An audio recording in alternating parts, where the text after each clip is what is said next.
Support for this show and all the others on the Marketing Podcast Network is provided by Memento. Yes, you can use AI to make your job as a marketer easier. Let me introduce you to Memento, the newest marketing partner of the Marketing Podcast Network. Memento is built to put the power of AI in your hands.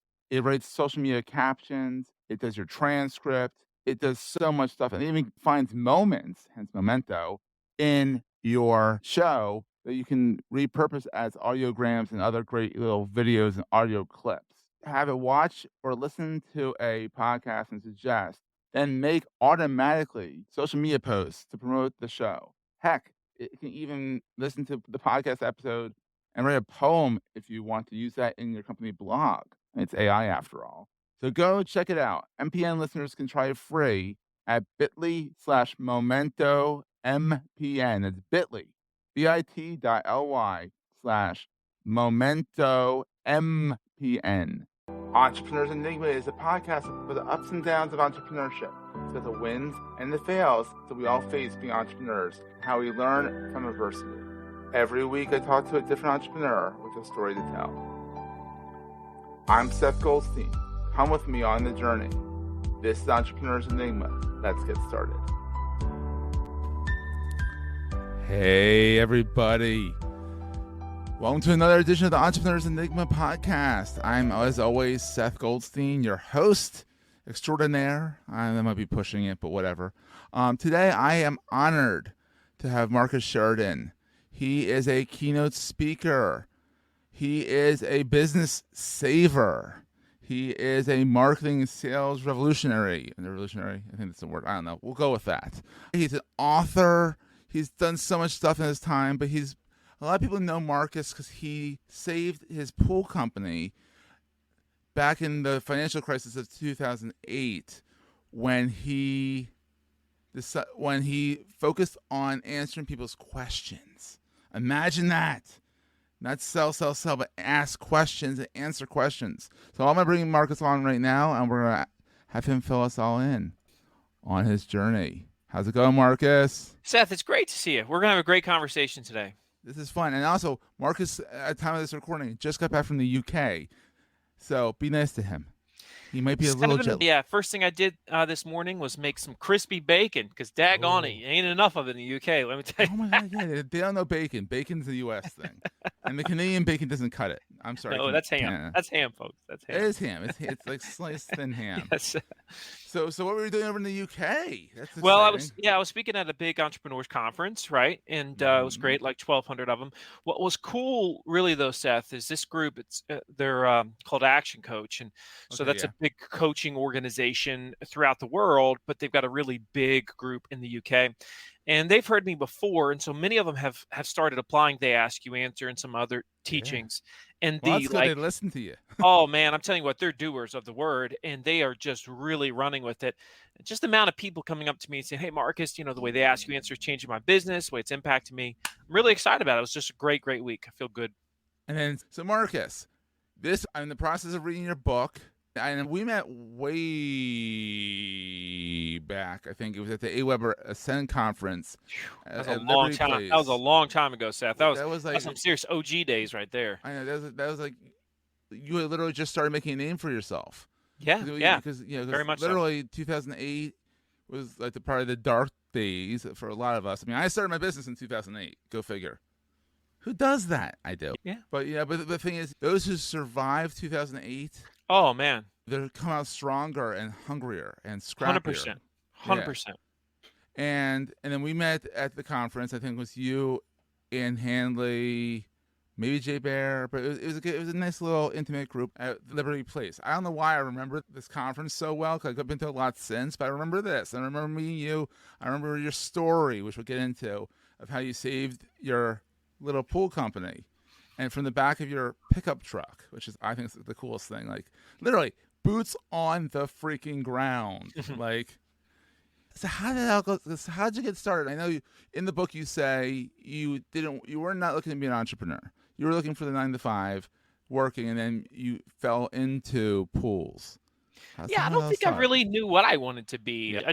I was young. I was out of college, basically. I was trying to figure out where I was going to work. My two buddies had just started a pool company. They said, "Hey, you can work here with us, and you can do, be in this little retail store that we have Mhm. selling hot tubs and above ground pools, and we're going to install pools out in the field." And I said, "Fine, I'll do that until I Sure. figure out what I'm going to do with my life." And then 6 months later, they said, "Hey, do you want to be a business partner?" So I came on as a partner, and then didn't really know what entrepreneurship was. I Mhm. don't even think I knew what the word meant. I know for a fact I was. It wasn't until my 30s where I knew what the acronym B2B or B2C meant. Oh, I mean, boy. I was like, I had one of the most traffic stinking websites in the world by the time I knew what B2B even meant. That's why when people say, "Tell us the difference between B2B and B2C," I was like, "This is the dumbest conversation." I get so tired of these conversations. Oh, I love it. Yeah. Oh, it's just nuts to me. Yeah. So that's where we were, 2008. We started in 2001, grew the business. We're Mhm. fighting to, like everybody, to stay alive. 2008 comes along and just punches everybody in the face. And in fact, for the pool Multiple industry, times. oh, just multiple times. And for the swimming pool industry, it was brutal. I mean, there's folks going out of business left and right. And I thought we were going to go out of business. And that's when I really started to just think about how my own behavior online had changed, Seth, Mhm. and how I had become so just the way I was buying things. I was vetting companies and I was researching, I was asking questions. The iPhone was out. Yeah, It had just come out the year yeah, before. Yeah. yeah. I think I don't have a lot of strengths, but one of them is self-awareness. And so I Mhm. was able to see, this is what I'm doing. I know this is what my customers are doing. So then I started to read, and the main site that I stumbled across was HubSpot's inbound site, right? And inbound marketing and content marketing. And so, I read all this stuff, and what I saw or essentially interpreted in my simple pool guy mind was, Marcus, if you just obsess over your customers' questions, worries, Mhm. fears, issues, concerns, and you address them on your website through text, through video, you might Yeah. save your business. And so that's what I did. That was They Ask You Answer, and we became the most trafficked swimming pool website in the world. Seriously, and people like that you couldn't even service because they were like out. I mean, they were literally like not anywhere near you. The trap. Yeah, it forced us to Yeah. grow. It was really cool. I started getting leads 2 hours away, 3 hours away, 6 hours away, 12 hours away. I was getting leads in other countries, man. I remember one time this Did person, you ever do a pool install in another country? no, but we ended up becoming a manufacturer. Ooh. We became the fastest by 20, like 2018, 2019. We were manufacturing our own pools because we were getting so many leads from all over the Yeah. country that we couldn't really service. So we said, let's monetize this. So we became Yeah. manufacturer, became the first franchise of fiberglass pools in the US. So that's why there's river pools of probably a big town near you. That's And awesome. Yeah. there's river pools popping up everywhere. And it's all because of this simple philosophy of obsess over your customers' questions, worries, fears, Mhm. issues, concerns, be willing to address them honestly, transparently on your website through text, video, Yeah. etc. It's really obvious. It's like what they say about the Seems obvious obvious. things. People don't Seems do them, obvious. right? They Yeah. they just don't do They them. don't. I mean, when I'm a web designer, and I always say you need a frequently asked questions page. You need, and they're like, "What's that?" I'm like, "How have you not what?" It's the Yeah. simplest page, and it's also one of the biggest ones for SEO. That Google loves frequently asked questions pages because guess what? They get to rip it off. Yeah. But they still give you a little link back. If you answer questions, people are gonna like you. Well, and this goes back to, though, a lack of self-awareness. Hmm. Because if you're really observant how you have evolved as a buyer, then you're quickly going to say, well, of course we need to do that. And I just didn't overinterpret it. So many companies sit back and say, yeah, yeah, but we're different. Our situation's different. I never thought like that. I'm like, my buyers are like everybody else. They have a psychological need to feel safe. They want to trust whoever they're dealing with. They're going to vet us. And if they Hmm. feel those emotions, then they're probably going to reach out. Plain and Yeah. simple. So let's not make it more of a science than what it is. That's what we did. We've seen that over and over again now with companies around the world because, They Ask You Answer, the book came out in 2017. It's done Yeah. so well. I mean, it's done over 1,000 copies, translated in multiple languages. And the thing about it is now I've seen so many industries do this and do this well, Yeah. Seth. So I don't see exceptions to this. If I go to any business and I say, is trust fundamental to your business model? They say Hmm. yes. If I say, is it going to be fundamental in 20 years? They say yes. So if you can build a business around how can we become the most trusted voice in our space? Because Yeah. that's the one thing we all have in common, Seth. Regardless of what we sell, that's the one thing. B2B, B2C, product, service, local, national, mom pop, doesn't matter. Trust is fundamental to our business. Even when somebody says, yeah, but we're an RFP organ, like I hate the everything's yes done by or an no RFP. buts. I hate Yeah, those. it's like, yeah, but is trust fundamental to your business. Yeah. So if you can build your business around trust, you're built to last. You really are. You're built to I last. love And it that. doesn't matter what comes your way, what's next, whether it's AI this or such and such platform that, you're going to be prepared for what's next. We're going to take a quick break, hear from our sponsors, and get right back to the show. Support for this show and all the other shows on the Marketing Podcast Network is provided by Memento. If you have your own podcast, you know how hard it is to produce and get all the cool little clips out and all that stuff. Promoting is half the battle. What if you could upload your episode, video or audio, and have AI pull out all the best moments for you to use in social media? Well, you can with Memento. Upload the video or audio, review the recommended clips, click the couple of buttons, customize the colors, fonts, and hit save. Instantly, Instagram Reels, YouTube Shorts, Facebook, and LinkedIn posts all materialize before your eyes, all with video and audio embedded for dynamic promotions that drive people to the episode.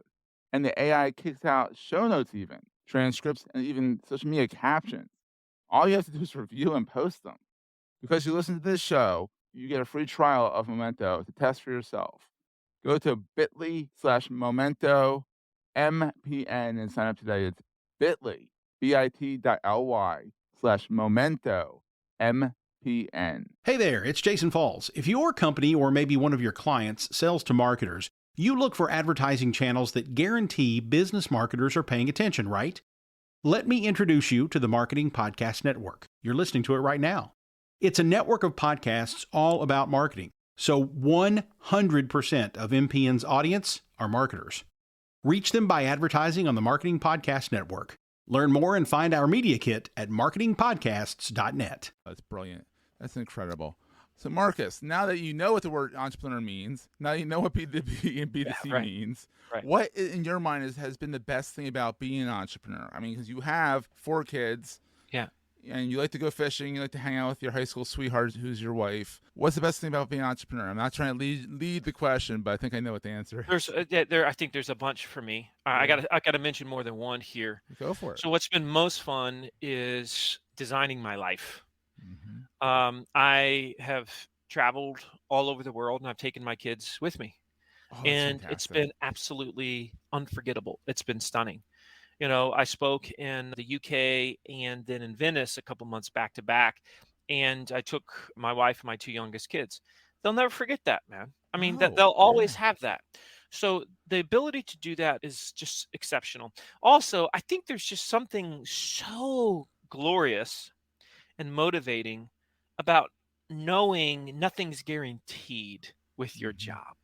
I don't want security. I really don't. Yeah. I find security is outrageously boring Mhm. and it's It not doesn't very exist anymore invigorating. either. Well, just a very good point, Seth. Yeah. All right, the people that, thought they had security, they quickly realize, "Oh gosh, geez, maybe it's not so great working for these Silicon Valley companies because, oh, they cut jobs too. They're just like everybody else. They actually have to turn a profit. They got Imagine to turn a that. profit, right? Imagine that. Right. Yeah. Yeah, shocking. There's just something so glorious about designing your life and being driven to get out of bed every day and knowing that you're the one that's putting the food on your table. I love that. It's invigorating for the soul. I believe one of the biggest reasons for let's call it depression and for sadness and for these Mhm. other issues that you see in the world is because oftentimes we lack what I would call a worthy cause in our life, a worthy Yeah. cause. And I believe everybody needs a worthy cause. When my kids have come to me in the past and I've got uh, my oldest is 22, then I have 19, I've got 16, I've got a 13-year-old. I also have a grandson, he's almost 2. So it's amazing, right? And Yeah. whenever they've been down in the past, my kids, I always say the same thing. What's your worthy cause right now? And what's Mhm. interesting is at first they would say, "Oh, gee, I don't have a worthy cause." And now today, when I go to them, they'll come to me and say, "Dad, I need a worthy cause." Before I Mhm. have to ask. They recognize that they're in a bad state, right? Just they're restless, something's wrong. It's But always the same self-aware. thing. But they're self-aware like their That's right. Because dad. we talk about it all the time, right? And you got Mhm. to have a worthy cause. So I might help them find that worthy cause, but we're going to find a worthy cause because the moment we don't have worth, that's why when people say to me, "When do you think you're going to retire?" I'm like, I've never like, why would I even think about retirement? Retirement sounds like ridiculous to me because I'm as an entrepreneur, to your point, I'm living my best life right now because I'm taking my family with me. I feel like I'm living the retirement life while I'm still You're getting able to paid to be be vigorous. retired. That's exactly right. I get paid to go on vacations. I just happen to speak for an hour while I'm on. Yeah. It's just absolutely amazing. But it all happened with this simple philosophy, Yeah. this framework of answer your customers' questions, be honest, be transparent, better than anybody else in your space. I love it. So on the flip side, what keeps you up at night? So I think there's like long-term things and there's Yeah. short-term things. Long-term thing that keeps me up at night is where it's all headed. So my brain naturally looks at stuff and it sees patterns. That's why if you read They Ask You Answer, you'll see things like there's the big five of They Ask You Answer, the 5 subjects that generate the most traffic, leads, and sales for pretty much every organization in the world. And Seth, as an SEO guy, I talk about those in the book, costs, problems, comparisons, reviews, best. I was talking about that before Google was talking about it. I mean, I've been talking about that for a dozen stinking years because the pattern was really clear to me. I was looking at my analytics. I'm like, oh, there's these 5 subjects that pop more than anything else. Like this is what buyers want to know. This is what search wants to know. This is like, these are the big 5. Yeah. And so patterns are my thing. So I'm looking at all the different patterns all the time. And sometimes it's a little bit of a curse too. One of the things that's a struggle for me right now is I'm, AI is people want to roll their eyes already at AI, and if they're rolling their eyes, it's because they have no freaking clue as to how much it's going to impact their life. Good, bad, ugly, all the stuff. It's going to affect all of us. I'm not one of these people that bloviates and makes wild predictions. There's been many times when I said, that's dumb. I looked at Clubhouse. I said, that's dumb. That's not going to last. People are like, no, you should try it. I'm like, I'm not going to do it because it ain't going to last. I can already see that it's not going to last. So I can go build a brand, sure, on Clubhouse, but every second is wasted that I could have spent building a brand on a platform that's built to last. So I made a lot of predictions, way more true than false. AI is a huge, huge deal, but I can't keep up with it. That's my biggest problem right now. My biggest concern right now, Seth, is I'll study AI for an hour a day, excuse me, and I feel like I'm falling behind still 2 to 3 hours worth of study. Oh, it's almost as bad as keeping up with Google's algorithm changes.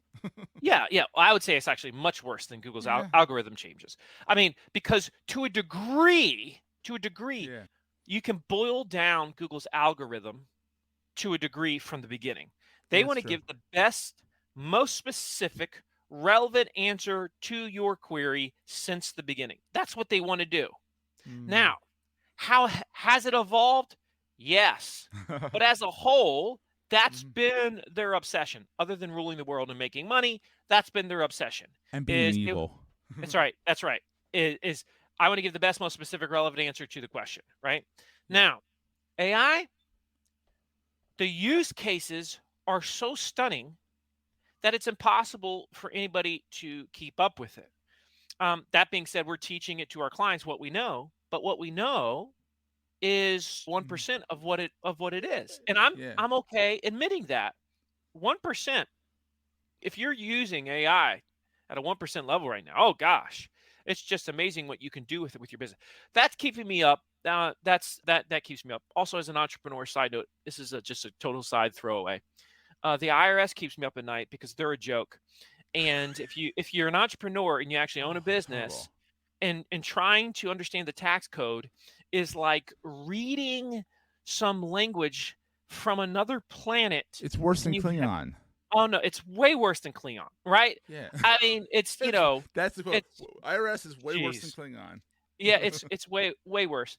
That's such a broken system. We could spend hours on that. But anybody that's been in business, like if you're in business and you don't have problems with the tax code, and I'm not talking about paying your fair share. I'm not even focused on it. It's just too confusing. I am a type of person that just prides myself on speaking in a way, communicating in a way that is easily understood by the masses. And I think it's such an underrated skill. Seth, somebody once told me it's dumb not to dumb it down. And what a powerful thing that is. What a powerful recommendation that is. That's the reason why if you're listening to somebody on a podcast or watching that person on a video, there's reasons why you immediately dislike somebody and reasons why you quickly like somebody or relate to them. you dislike somebody quickly, or you say, I don't know, I don't like that guy. The reason why you say that is because that person puts off this feeling of I'm smarter than you.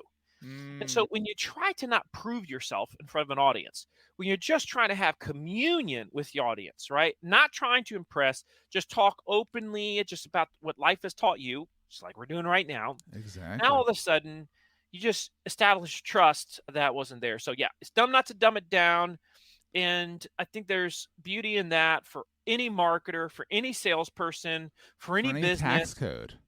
Freaking any tax code. Seriously, all some those. countries, I think Norway or some Scandinavian country, they give you a postcard and say, "You owe us this." You write a check, you send it in. What it should be. I forget the deductions. Say I owe this, or you're going to give me back this, or whatever. That's what it should be. That's it. It's not. It should not be this hard. And it's like I said, like you said, this could be a whole. Yeah. CPA. The best part is they're not going to tell you what you owe, but they will tell you if you were wrong. Now that's glorious. Actually, that's better amazing. was when you start a business. The fastest thing you can get from the IRS is your EIN number. You know why? Because that's how you can pay them. Anything else you have to wait on. But literally, it's the quickest thing to get an EIN number. You could think of a new business EIN number. It populates on the screen. You print it up, and there's your business. Getting money from them, forget about it. But that's a whole nother ball game. So, what is the most important thing to carry with you all the time? I think the most important thing that I would carry is my discipline and my values, which are pretty much aligned together. Let me just give you an example of discipline and values for me. I had lots of rules, and I believe in rules because I'm flawed. If I don't set rules for myself, then I'll screw up. So example of rules that I have. When I travel, lots of rules. One rule, as soon as I get to hotel, I immediately grab workout clothes, first thing. Oh. That's first thing, okay? And I work out, first thing. No matter where I go, first thing I do. Also, second rule of hotels, I never turn the TV on, not allowed. Never, ever turn the TV on. Wow. And there's a lot of different reasons for that. And somebody could say, you can just use your phone. I know, I can use my phone. But I'm not. Yeah. But I'm not going to turn on my TV no matter what. So that's an example of two things. Another simple rule that I have when I travel: I never take the escalator, ever. So the only thing I do is, unless I have my bags I have yet to check in, like big suitcases, then I might take an escalator at that point.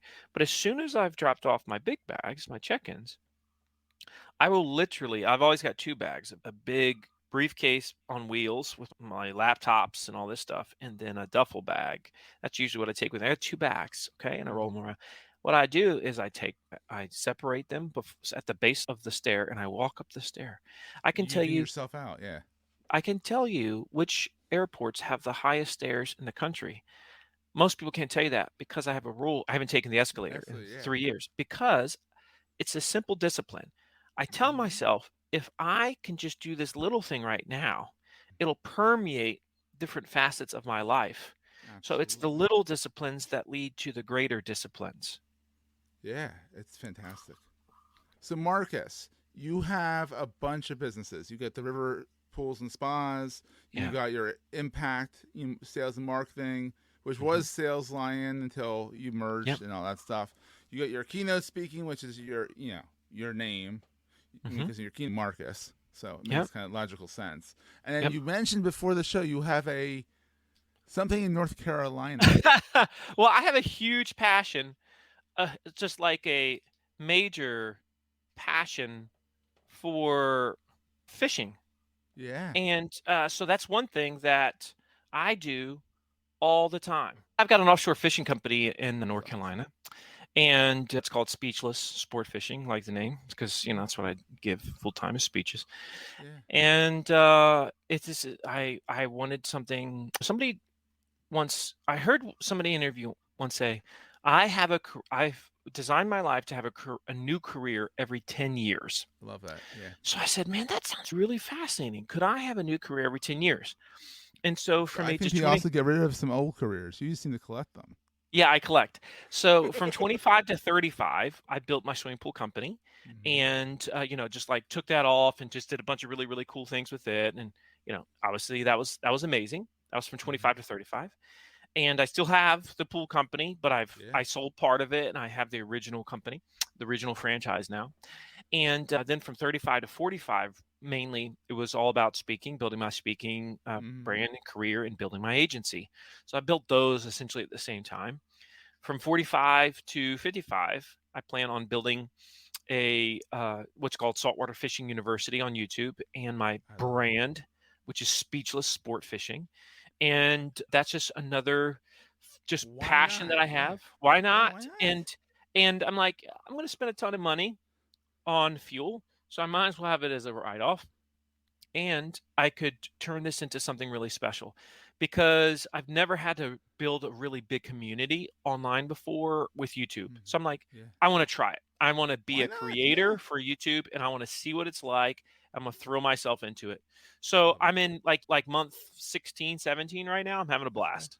And that's the key. As long as you're having fun, keep going. When you're not having fun, find something else to do. Absolutely. I'm having a great time. But there's a phrase, Seth, I think is important for everybody to remember, because in 2008, 2009, when we're struggling, I'm struggling financially big time. And I thought we were going to lose it all. I never made more than $100,000 in a year in 2009. And by 2020, so 10 and a half years later, not only had we done all these things, I'd become a speaker and had the agency. We had built River Pools. I had sold a part of River Pools.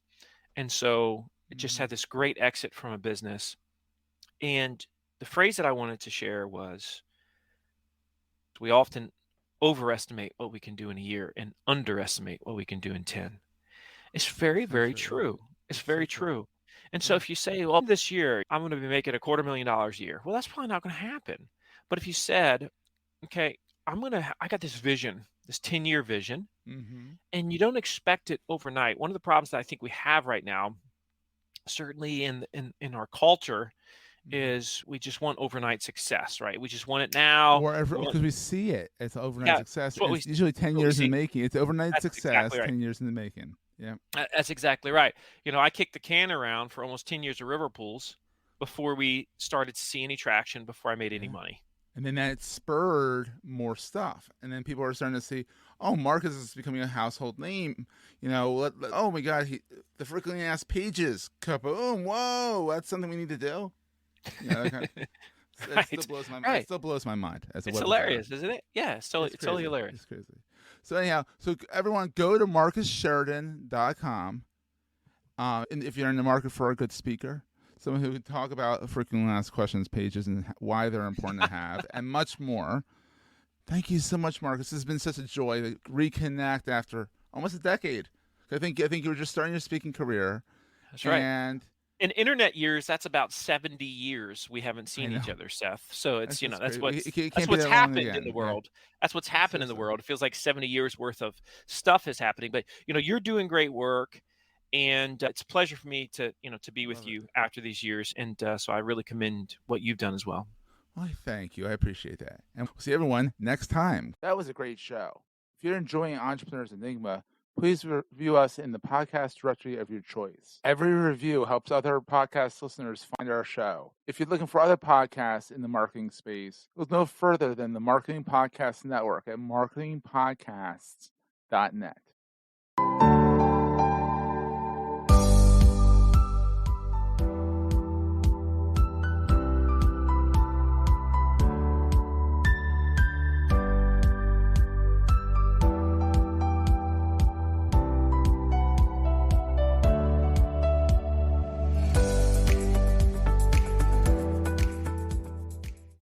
Goldstein Media hopes you have enjoyed this episode.